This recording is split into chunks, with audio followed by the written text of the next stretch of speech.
ஒரு கொள்ளை கூட்டத்தை அங்கிருந்து அப்புறப்படுத்துவதற்கான ஜனநாயக போரைத்தான் நவம்பர் 1 தேதி ஈரோட்டில் இருந்து நான் தொடங்கினேன். அதை தொடர்ந்து புதுக்கோட்டை, விருதுநகர், தூத்துக்குடி, வேலூர், நீலகிரி, மதுரை, விழுப்புரம் ஆகிய மாவட்டங்களில் முதல் கட்ட பிரச்சாரத்தை நான் முடிச்சிருக்கிறேன். இப்போ 2ஆம் கட்ட பிரச்சார பொதுக்கூட்டமானது இந்த தர்மபுரியிலிருந்து தொடங்கியிருக்கு. இந்த மாவட்டத்தை சார்ந்தவர் தான் இன்னைக்கு தமிழ்நாட்டினுடைய உயர்கல்வித்துறைக்கு அமைச்சராக இருக்கார். அவர் பேரு KP அன்பழகன். அவரால் உயர்கல்வித்துறைக்கு ஏற்பட்ட நன்மைகள் என்ன, உயர்கல்வித்துறையில் என்ன நடக்குது அப்படின்னு அவருக்கு ஏதாவது தெரியுமா என்பதுதான் என்னுடைய கேள்வி. அண்ணா பல்கலைக்கழகத்தையே தமிழக அரசுக்கு சொந்தமில்லாம தனியா படைமாற்றம் பண்றதுக்கு துணைவேந்தர் சூரப்பா முயற்சி செஞ்சார். அது அமைச்சர் அன்பழகனுக்கு கலங்கம் இல்லையா? அமைச்சருக்கு தெரிஞ்சு இதனை சூரப்பா செஞ்சாரா? உயர்கல்வி செயலாளராவது அவருடைய ஒப்புதலோடு தான் இந்த முயற்சிகளை செஞ்சேன்னு சூரப்பா சொன்னார். அதுக்கு அமைச்சராக இருக்கக்கூடிய அன்பழகனுடைய பதில் என்ன? சூரப்பா அண்ணா பல்கலைக்கழகத்தை கபலீகரம் செய்ய பார்க்கிறான்னு நான் வெளிப்படையாக ஒரு அறிக்கை வெளியிட்ட பிறகுதான் தமிழக அரசு திருடனுக்கு தேள் கொட்டின மாதிரி மாட்டிக்கிச்சு. சூரப்பா செய்வது தவறுன்னு சொல்லிச்சு. நான் அறிக்கை வெளியிடாமல் இருந்திருந்தா அண்ணா பல்கலைக்கழகத்தை சூரப்பா சுருட்டிக்கிட்டு ஓடி இருப்பார். அதுதான் 100க்கு 100 உண்மை. அண்ணா பல்கலைக்கழகத்தில் பகவத்கீதை பாடத்திட்டத்தில் சேர்க்கப்பட்டதை அமைச்சர் அன்பழகன் எதிர்த்தாரா? சூரப்பாவோட மகளுக்கு அண்ணா பல்கலைக்கழகத்தில் பணி நியமனம் செய்யப்பட்டது அமைச்சருக்கு தெரியுமா தெரியாதா? ஒரு பணியிடத்துக்கு சமஸ்கிருதம் தெரிஞ்சவரை மட்டும்தான் போடணும்னு சூரப்பா சொன்னது அமைச்சருக்கு தெரியுமா தெரியாதா? கொரோனா காலங்கிறதுனால அரியர் தேர்வு கட்டணம் செலுத்தின எல்லோருமே தேர்ச்சின்னு அரசு அறிவிச்சு. ஆனா அதை இந்திய தொழில்நுட்ப கழகம் ஏத்துக்கல. ஏத்துக்க வைக்கவும் அமைச்சர் அன்பழகனால முடியல. அண்ணா பல்கலைக்கழகத்தை ஏத்துக்க வைக்கவும் அமைச்சரால முடியல. அதுக்கு முன்னதாகவே மாணவர்களின் மனித தெய்வம்னு தனக்குத்தானே விளம்பரம் செஞ்சுக்கிட்டாரு. யாரு? எடப்பாடி பழனிசாமி. அரசு உத்தரவை இந்திய தொழில்நுட்ப கழகம் ஏற்காதப்போ அதிமுக அரசு என்ன செஞ்சுச்சு? இதை விட கொடுமையான இன்னொரு செய்தி என்னன்னு கேட்டீங்கன்னா, கலை கல்லூரிகளில் அரியர் தேர்வு கட்டணம் செலுத்தின எல்லாரையும் தேர்ச்சி பெற்றதா அரசு அறிவிச்சிச்சு. ஆனா அந்த மாணவர்களை முதுகலை படிக்க சில அரசு கல்லூரிகளே அனுமதி மறுத்திருக்கிறதா செய்தி வந்திருக்கு. மாணவர்களை தேர்ச்சின்னு அறிவிச்சதும் அரசு தான், தேர்ச்சி அடைஞ்சது சொல்றதும் அரசு கல்லூரி நிர்வாகம் தான்.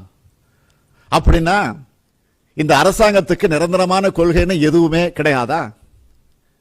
எதுக்காக மாணவர்களை ஏமாத்துறீங்க?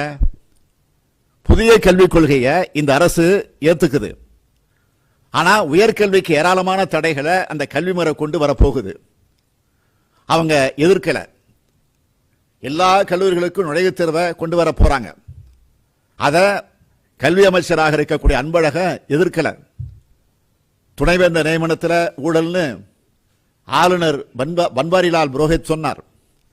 அத இந்த அமைச்சர் அன்பழகன் மறுக்கல. அண்ணா பல்கலைக்கழகத்துக்கு கர்நாடகாவில் இருந்து ஒருத்தர், சட்ட பல்கலைக்கழகத்தில் ஆந்திராவிலிருந்து இன்னொருத்தர், இசை பல்கலைக்கழகத்துக்கு கேரளாவிலிருந்து ஒருத்தர், வெளிமாநிலத்தை சார்ந்தவங்களையே ஆளுநர் நியமிக்கிறப்போ அதிமுக அரசு தட்டி கேட்டுச்சா?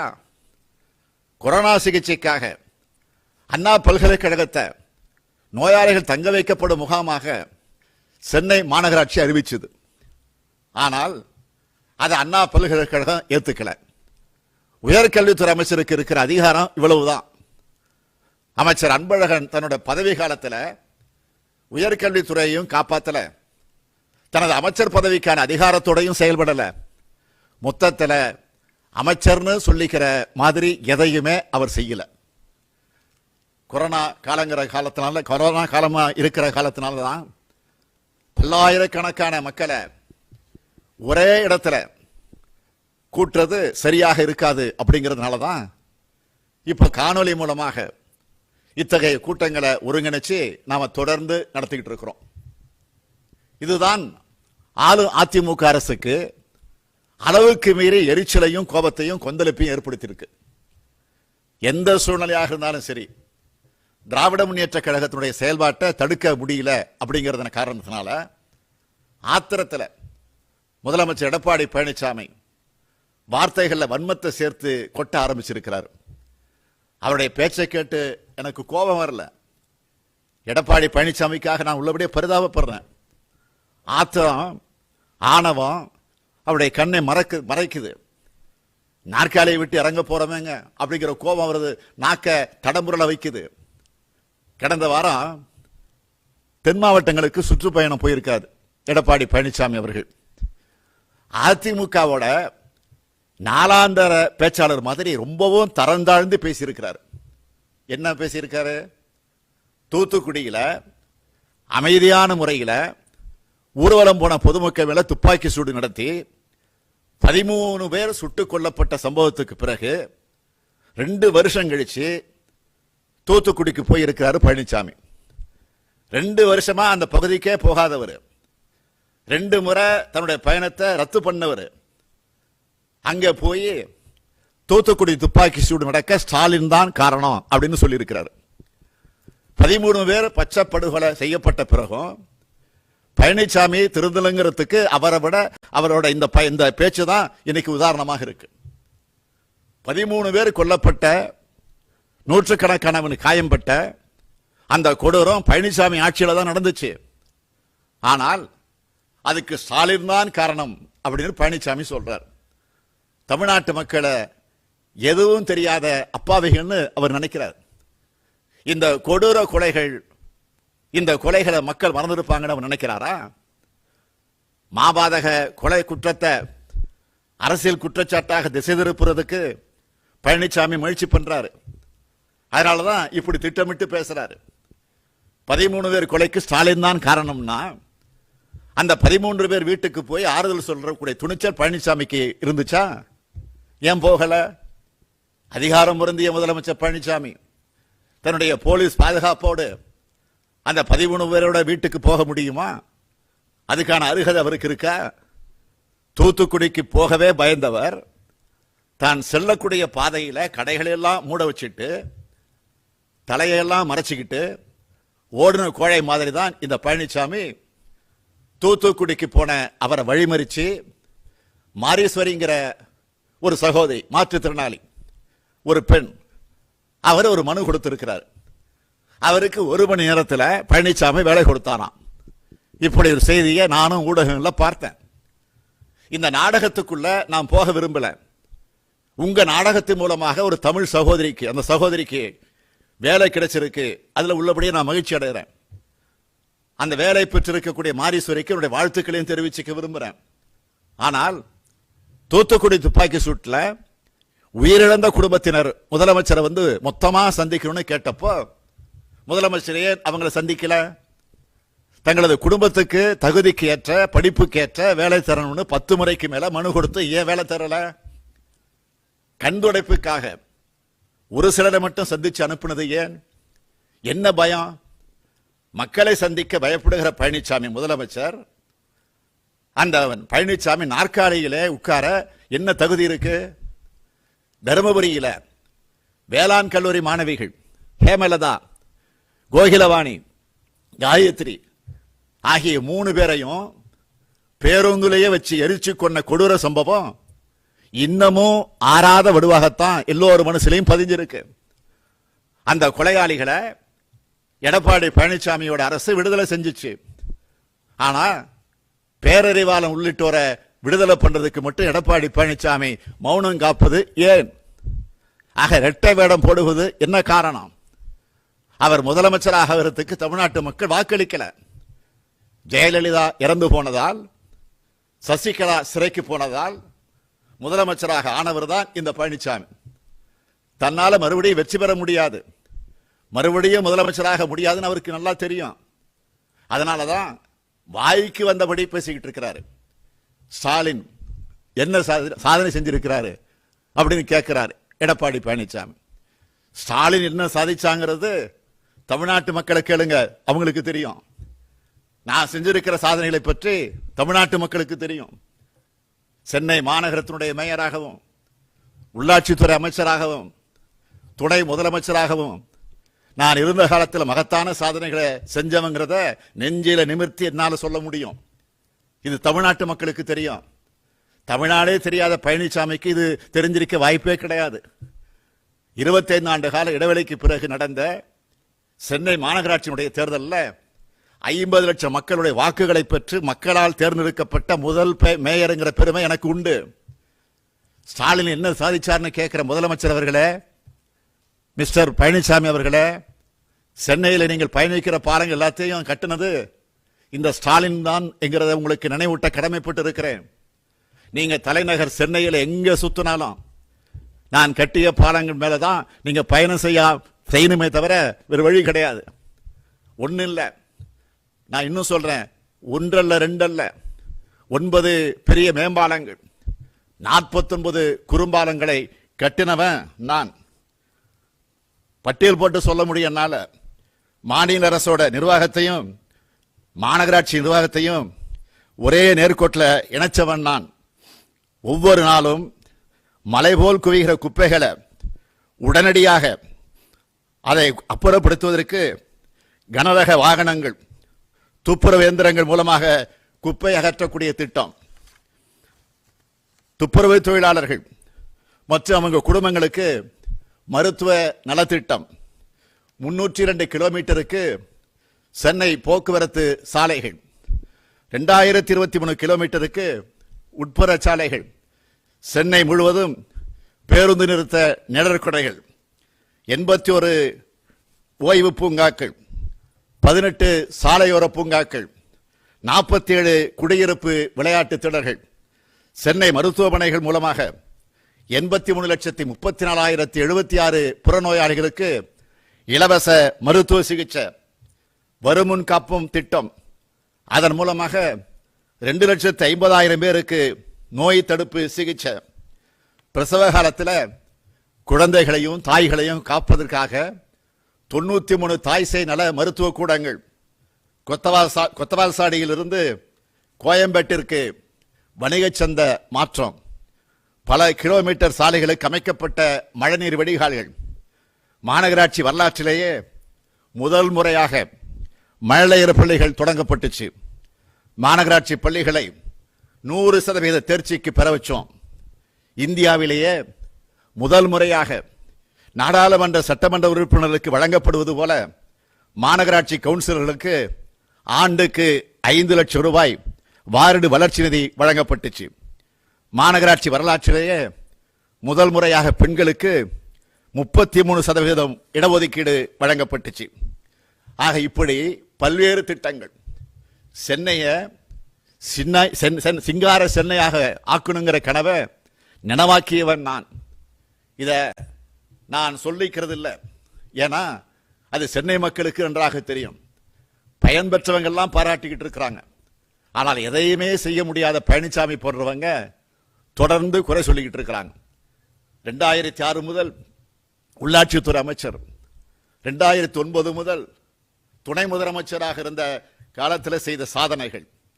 இந்த கூட்டத்திலையும் நான் மொத்தமாக படிக்க நேரம் இல்லை, வாய்ப்பில்லை. எனவே சுருக்கமாக தலைப்புச் செய்திகளாக சொல்ல விரும்புகிறேன்.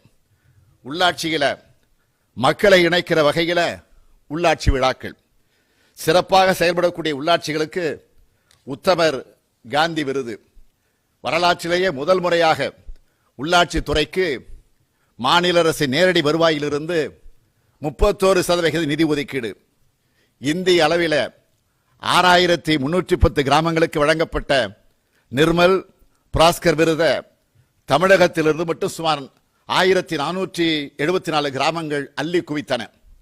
ஊராட்சி தோறும் மின் மயானங்கள். தமிழ்நாடு முழுவதும் 10,104 ஊராட்சிகளில் தனி நூலகங்கள். மகாத்மா காந்தி வேலைவாய்ப்பு திட்டத்தை பின்தங்கிய கிராமங்களோடு பொருளாதாரத்தை உயர்த்துகிற வகையில் முடுக்கிவிட்டதால இந்தியாவிலேயே மிக சிறப்பாக அந்த திட்டத்தை செயல்படுத்தினதுக்காக தேசிய அளவில் 6 விருதுகளை வாங்கியவன் நான். ஊரக வேலைவாய்ப்பு திட்டத்தில் 76% பெண்கள், 56% தாழ்த்தப்பட்டோர் பயன்பெறக்கூடிய வகையில் நடைமுறைப்படுத்தி காட்டினது காரணத்தினால உயர்நீதிமன்றத்தால் பாராட்டப்பட்டவன் நான். தமிழக மகளிர் மேம்பாட்டுக் கழகத்தை ஊரக வளர்ச்சி துறையோடு இணைச்சிருக்கிறேன். தமிழகம் முழுவதும் 1,25,000 புதிய மகளிர் சுய உதவி குழுக்களை உருவாக்கினோம். இதுல 20 லட்சம் பெண்களை இணைச்சோம்.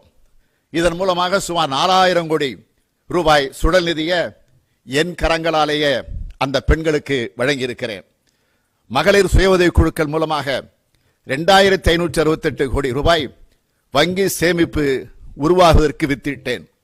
அதன் மூலம் 7,000 கோடி ரூபாய் வரை சுய உதவி குழுக்களுக்கு கடன் கிடைக்க காரணமாக இருந்திருக்கிறேன். முதலமைச்சருடைய கலைஞரின் கனவு திட்டமான சமத்துவபுரங்களை கட்டி எழுப்பினதும் என்னுடைய துறையின் கீழ்தான் இருந்தது என்பதையும் பெருமையோடு நான் சொல்ல விரும்புகிறேன். 5 ஆண்டுக்குள்ள 95 சமத்துவபுரங்கள் கட்டி முடிக்கப்பட்டன. தலைவர் கலைஞர் அவர்கள் அறிவித்த கான்கிரீட் வீடு கட்டக்கூடிய திட்டமும் நான் உள்ளாட்சித்துறை அமைச்சராக இருந்த நேரத்திலே தான் அது முழுவீச்சில் செயல்படுத்தப்பட்டு நிறைவேற்றப்பட்டுச்சு. சுமார் 15,000 அரசு பள்ளிகளுக்கு மறு கட்டுமானம் செய்ய உத்தரவிட்டேன். 2,032 கோடி ரூபாயில சென்னையிலும், 2,497 கோடி ரூபாயில மதுரையிலும், 3,187 கோடி ரூபாயில் கோவையிலும் நகர்ப்புற மேம்பாட்டு திட்டங்களை செயல்படுத்தினதும் நான் தான். வேலை நியமன தடை சட்டத்தை நீக்கி உள்ளாட்சி துறையில மட்டும் 25,000 புதிய பணி நியமனங்கள் செய்யப்பட்டிருக்கிறது. வாழ்ந்து காட்டும் திட்டத்தின் மூலமாக 1.22 லட்சம் இளைஞர்களுக்கு வேலை வாய்ப்பு. இவை அனைத்தையும் செஞ்சவன் இந்த ஸ்டாலின் தான். அது மட்டுமா 630 கோடி ரூபாயில ராமநாதபுரம் கூட்டு குடிநீர் திட்டம், 1,400 கோடி ரூபாயில வேலூர் கூட்டு குடிநீர் திட்டம், 1,928 கோடி ரூபாயில ஒகேனக்கல் கூட்டு குடிநீர் திட்டம், நெம்மேலியில 533 கோடி ரூபாயில கடல் நீரை குடிநீராக்கக்கூடிய திட்டம். இவை எல்லாமே என் பெயரை சொல்லும். ஆக இந்த தருமபுரி மாவட்டத்தில் எனது பெயரை கேட்டு பாருங்க. ஒகேனக்கல் கூட்டு குடிநீர் திட்டத்தோட சேர்த்து சொல்லுவாங்க. தருமபுரி, கிருஷ்ணகிரி மாவட்ட மக்கள் குடிநீருக்காக பல கிலோமீட்டர் நடந்து செல்ல வேண்டிய நிலை இருந்துச்சு. மாவட்ட செயலாளர்கள் பேசும்போது குறிப்பிட்டு சொன்னாங்களே இந்த ஒகேனக்கல் திட்டத்தை பற்றி. அதை நான் இங்கே பெருமையோடு மீண்டும் நினைவுபடுத்த விரும்புகிறேன். இங்க இருக்கக்கூடிய மக்களுக்கு அதுல குடி தண்ணீர்ல புளோரைடு அதிகமாக கலந்திருக்கிற காரணத்தினால அதுல குறிப்பா பெண்ணாகரம், பாலக்கோடு, தருமபுரி உள்ளிட்ட பல்வேறு பகுதிகளில் இருக்கக்கூடிய மக்களுக்கு எலும்பு சம்பந்தப்பட்ட நோய்களும் பற்கல்ல காரை படுகிறதும் நீண்ட நாட்களாக இருந்து வந்துச்சு. இதிலிருந்து இந்த 2 மாவட்ட மக்களை காப்பாற்றுறதுக்காக உருவாக்கப்பட்ட திட்டம் தான் இந்த ஒகேனக்கல் கூட்டு குடிநீர் திட்டம். முதலமைச்சர் கலைஞர் அவர்களின் சிந்தனையில உதவிச்ச திட்டம் தான் இந்த திட்டம். அன்றைக்கு உள்ளாட்சித்துறை அமைச்சராக இருந்த அந்த திட்டத்தை இருந்து நான் செயல்படுத்தக்கூடிய வாய்ப்பை நான் பெற்றேன். முதலமைச்சர் கலைஞர் அவர்கள் என்னை ஜப்பான் நாட்டுக்கு அனுப்பி வச்சு இதுக்காக திட்டமிடுதல்கள், நிதி வசதிகள், ஏற்பாடு செய்கிற எல்லாத்தையும் என்னை வச்சு முடுக்கிவிட சொன்னார். நான் ஜப்பான் போய் இதுக்கான பணிகள் எல்லாம் செஞ்சேன். அப்படி உருவாக்கப்பட்டதுதான் இந்த ஒகேனக்கல் கூட்டு குடிநீர் திட்டம். அந்த சீரிய திட்டத்தை கடந்த 2008ஆம் ஆண்டு இதே தருமபுரியில முதலமைச்சர் கலைஞர் அவர்கள் நேரடியாக வந்து துவக்கி வச்சார். பல முறை கிருஷ்ணகிரி மற்றும் தருமபுரி பகுதிக்கு நானே நேரிலே வந்து அந்த பணிகளை எப்படியெல்லாம் முடுக்கிவிட்டேன் என்பது இந்த மாவட்டத்தில் இருக்கக்கூடிய மக்களுக்கு நன்றாக தெரியும். சுமார் 80% பணிகள் நிறைவாகி இருந்த நிலையிலே தான் நம்முடைய ஆட்சி மாற்றம் ஏற்பட்டுச்சு.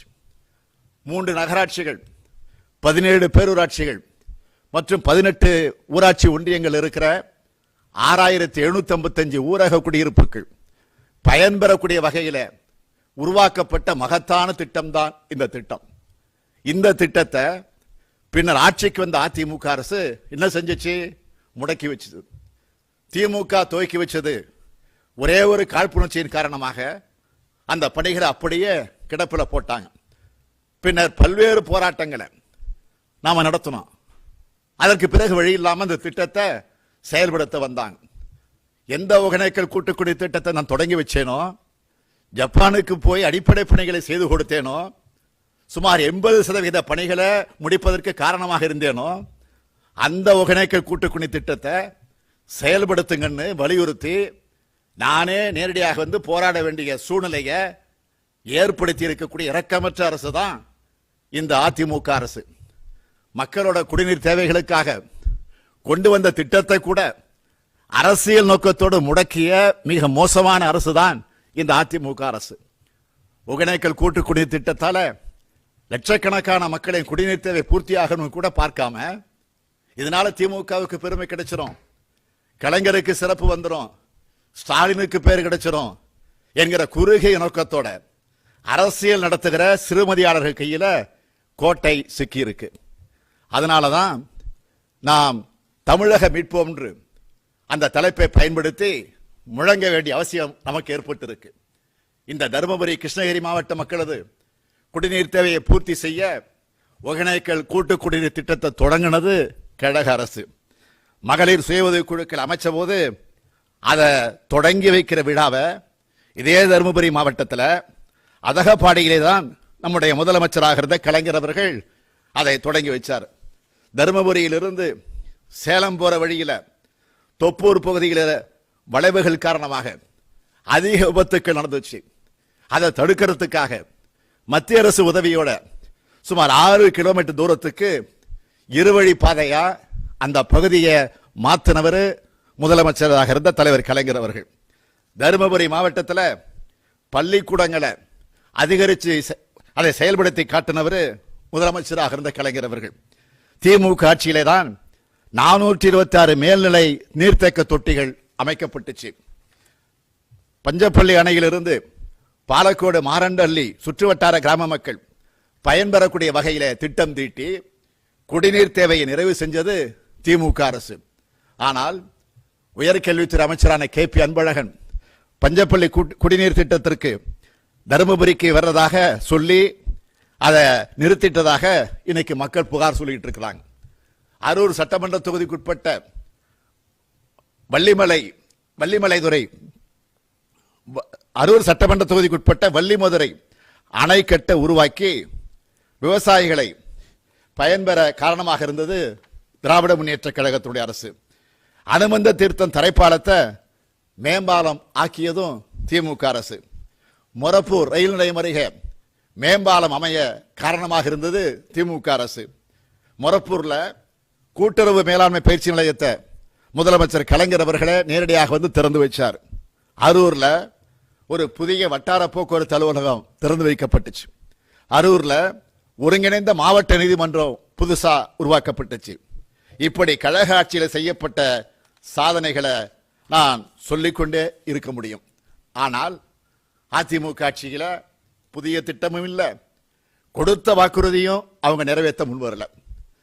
தென்பெண்ணை ஆற்றில் உபரி நீரை வச்சு தருமபுரி மாவட்டத்தில் இருக்கிற 15 ஊராட்சிகள் பயனடைவதற்கான ஒரு திட்டம் கொண்டு வரப்படும் அப்படின்னு சொன்னார் உயர்கல்வித்துறை அமைச்சர் அன்பழகன். செஞ்சாரா?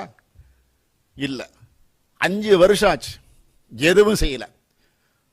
அடையாளம் அணைக்கட்டில இருந்து தூள்செட்டி ஏரி வர வாய்க்கால் அமைச்சு நீர் கொண்டு வருவதற்கான திட்டத்தை நான் வெற்றி பெற்றவுடன் கொண்டு வருவேன்.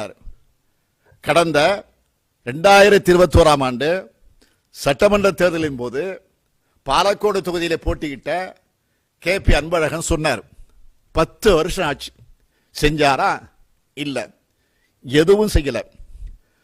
வத்தல் மலையை சுற்றுலாத்தலமாக்க 2 ஆண்டுகளுக்கு முன்னால ஆணை பிறப்பிச்சாங்க. ஏதாவது நடந்திருக்கா? அது அப்படியே கிடக்குது அந்த திட்டம். தருமபுரி மாவட்டத்தில் தொழில்பேட்டை அமைக்கப்படும் அறிவிச்சாங்களே தவிர இதுவரை அமைக்கப்படலை. இதுதான் அதிமுக அரசு. இந்த தருமபுரி மாவட்டத்துக்கு நம்ம கழக ஆட்சியில என்னவெல்லாம் செஞ்சிருக்கோம் அப்படிங்கிறத நான் பட்டியல் போட்டு சொன்னேன். அதிமுக அரசு எதையெல்லாம் செய்ய தவறி இருக்குங்கிறதையும் சொன்னேன்.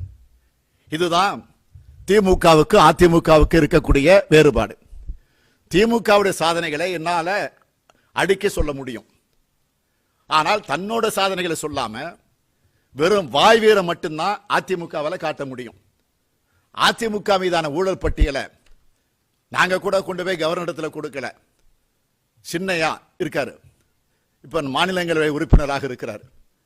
இதே தருமபுரியில நம்முடைய செந்தில்குமார் இடத்துல போட்டியிட்டு தோற்றவர் தான் நாடாளுமன்ற வேட்பாளராக நின்று இப்ப ராஜ்யசபாவில் உறுப்பினராக இருக்கிறார். இருக்கட்டும், மகிழ்ச்சி. ஆனா அந்த சின்னையா அந்துமணி அவர்கள் கவர்னரிடத்தில் போய் மனு கொடுத்தார. இந்த இப்ப இருக்கக்கூடிய அதிமுக ஆட்சியினுடைய ஊழல் பட்டியலை வரிசையாக பட்டியல் போட்டு காட்டினார. என்ன அது?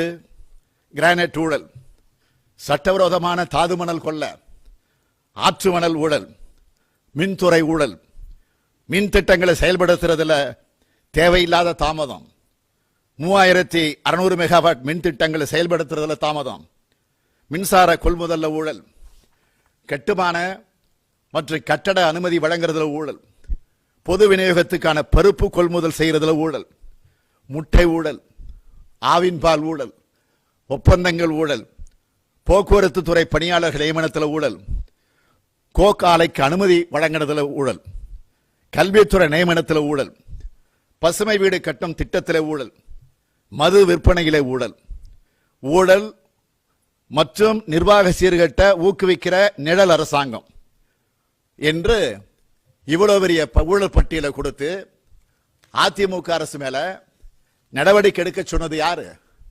பாட்டாளி மக்கள் கட்சி. அன்புமணி ராமதாஸ் அவர்களை நேரடியாக கொண்டு போய் அந்த மனுவை கொடுத்திருக்கிறார். இந்தியாவில் மற்ற மாநிலங்களை விட தமிழகத்திலே தான் ஊழல் அதிகமாக உள்ளது. 2011 ஜெயலலிதா முதலமைச்சரானதும் அனைத்து துறைகளிலும் ஊழல் பெருக்கெடுத்துச்சு. ஜெயலலிதாவை தொடர்ந்து பன்னீர்செல்வம் தலைமையில் நடந்த ஆட்சியிலும் ஊழல் குற்றச்சாட்டுகள் எழுந்தன. எடப்பாடி பழனிசாமி தலைமையில் நடைபெறும் ஆட்சியில் முன்பை விட ஊழல்கள் அதிகரித்துள்ளன என்று அன்புமணி அந்த அறிக்கையிலே தெளிவாக சொல்லியிருக்கிறார். இந்த பட்டியல் பழைய பட்டியல். இப்ப பட்டியல் போடுறதா இருந்தா அது 100 கணக்கில் தாண்டிக்கிட்டு போவோம். அந்த அளவுக்கு ஊழல் நாற்றம் எடுக்கும் அரசுதான் இந்த எடப்பாடி அரசாக அமைந்திருக்கு. தனது ஊழல் நாற்றத்தை மறைக்க பல்வேறு நாடகங்களை ஆடிக்கிட்டு இருக்கிறாரு எடப்பாடி பழனிசாமி. இதை மறைக்கத்தான் நானும் விவசாயின்னு சொல்லி நடிச்சுக்கிட்டு இருக்கிறாரு பழனிசாமி. அவர் பச்சை துண்டு பழனிசாமி அல்ல, பச்சை துரோக பழனிசாமிங்கிறத நான் தொடர்ந்து சொல்லிக்கிட்டு வரேன். விவசாயியுடைய கனவுகளை சிதைக்கிற 3 வேளாண் சட்டங்களை ஆதரிச்சதை விட பழனிசாமியின் துரோகத்துக்கு வேற ஏதாவது நான் சான்று சொல்ல வேண்டுமா? இதை கேட்டால் ஸ்டாலின் என்ன விவசாயியா, அவருக்கு விவசாயம் தெரியுமான்னு கேட்கிறாரு. யாரு? பழனிசாமி. ஏதோ புத்திசாலித்தனமாக கேள்வி கேட்டுட்ட மாதிரி அவரே சிரிச்சுக்கிறாரு. கொரோனாவை கட்டுப்படுத்துறது சம்பந்தமா அனைத்து கட்சி கூட்டத்தை கூட்டுங்க, அனைவருடைய ஆலோசனையும் கேளுங்க அப்படின்னு சொன்னேன். உடனே என்ன சொன்னார்? ஸ்டாலின் என்ன டாக்டரா அப்படின்னு கேட்டார். நீதிமன்றத்தை பற்றி பேசுறதா இருந்தா நீதிபதியா இருக்கணுமா? நீட் தேர்வை பற்றி பேசுறதா இருந்தா மருத்துவரா தான் இருக்கணுமா? ராக்கெட்டை பற்றி பேசுறவனா இருந்தா விஞ்ஞானியா தான் இருக்கணுமா? தேவையில்லை. மக்களை பற்றி உண்மையான அக்கறை இருந்தாலே யாரும் எதை பற்றி பேசலாம். அப்படித்தான் விவசாயிகள் மீது உண்மையான அக்கறை இருக்கிறதுனால விவசாயிகளுடைய நலன் காக்க நான் பேசுறேன். தமிழக மக்களுக்கு பிற்படுத்தப்பட்ட, மிகவும் பிற்படுத்தப்பட்ட பட்டியலின பழங்குடி மக்களுக்கு சிறு சேதாரம் ஏற்பட்டாலும் அதை இந்த ஸ்டாலின் தட்டி கேட்பான். விவசாயிகள் பற்றி, வேளாண்மை பற்றி நான் பேசக்கூடாதுன்னு சொல்றதுக்கு எடப்பாடி பழனிசாமிக்கு என்ன அருகதை இருக்கு? அவர் யாரு சொல்றதுக்கு? அவர் என்ன சர்வாதிகாரியா? இந்த நாட்டில் வாய்ப்பூட்டு சட்டம் அமுல்ல இருக்கா? கோடிக்கணக்கில் அரசாங்க கஜானாவை கொள்ளடிச்சுக்கிட்டு மத்திய பாஜக அரசோட அனைத்து உத்தரவுக்கு அடிபணிஞ்சு எடப்பாடி பழனிசாமி இருப்பார்னா அதை கைகட்டி வாய்ப்புத்தி திராவிட முன்னேற்ற கழகம் வேடிக்கை பார்க்காது.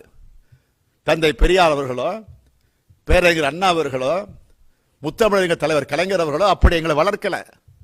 கிளம்பெற்றுக்கான் தமிழச்சிங்க கூட்டம், கிழித்தெறிய தேடுதுகான் பகை கூட்டத்தை என்று புரட்சி கவிஞர் பாடிய தமிழ் பேரியக்கம் திராவிட முன்னேற்ற கழகம். விவசாயிகளை அடமான வைப்பாய், ஒடுக்கப்பட்ட மக்களை அடமான வைப்பாய், சிறுபான்மையினரை அடமான வைப்பாய், தமிழை அடமான வைப்பாய், தமிழ்நாட்டை அடமான வைப்பாய். தன்மானமும் இனமானமும் இழந்து இந்த அடமான காட்சிகளை வேடிக்கை பார்க்க நாங்கள் ஏமாந்த சோனகிரிகள் அல்ல. எந்த அடக்குமுறைகளையும் எதிர்கொண்டு இனத்தை காக்க எஃகு மனிதர்களை கொண்ட இயக்கம் திராவிட முன்னேற்ற கழகம்.